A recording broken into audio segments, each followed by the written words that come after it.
بسم اللہ الرحمن الرحیم۔ السلام علیکم ورحمۃ اللہ وبرکاتہ۔ عزیز ناظرین و سامعین، جیسا کہ ہمارا نماز والا ٹاپک چل رہا ہے، پہلے دن ہم نے ثنا یاد کی تھی، دوسرے دن ہم نے سورہ فاتحہ یاد کی تھی۔ آج کے اس لیسن کے اندر ہم انشاءاللہ سورہ اخلاص یاد کریں گے، جو نوافل کے اندر اور نماز کے اندر زیادہ تر صورت جو پڑھی جاتی ہے۔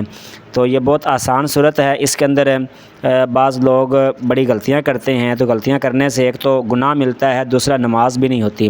اس وجہ سے کم از کم ہمیں اس طرح قرآن پڑھنا چاہیے کہ جس طرح قرآن پڑھنے کا حق ہے۔ تو آئیے ہم سورہ اخلاص کو یاد کرتے ہیں۔ تو پہلے میں آپ کو بتا دیتا ہوں لوگ غلطیاں کون کون سی کرتے ہیں۔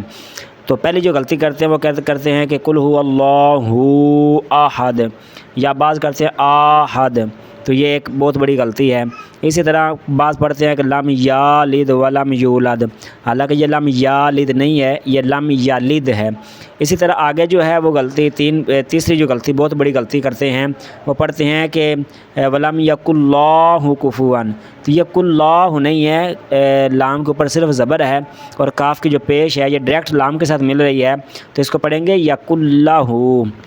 تو یہ تین غلطیاں بہت بڑی غلطیاں ہیں، جن سے ایک تو معنی تبدیل ہوتا ہے، اور معنی تبدیل ہو جائے تو پھر اس کا گناہ ملتا ہے اور نماز بھی نہیں ہوتی۔ آئیے ہم سورہ اخلاص کو یاد کرتے ہیں۔ بسم اللہ الرحمن الرحیم۔ قل هو اللہ احد اللہ الصمد لم یلد ولم یولد ولم یکن لہ کفوا احد۔ پھر دوبارہ پڑھتے ہیں، قل هو اللہ احد اللہ الصمد لم یلد ولم یولد ولم یکن لہ کفوا احد۔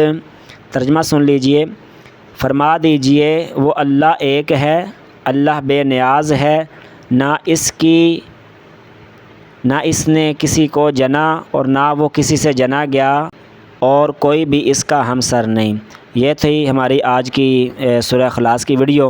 تو اگر آپ کو پسند آئی ہو تو میرے چینل کو لازمی سبسکرائب کریں، بیل آئیکن پر لازمی کلک کریں، تاکہ ہر نئی آنے والی ویڈیو آپ تک بآسانی پہنچتی رہے۔ والسلام۔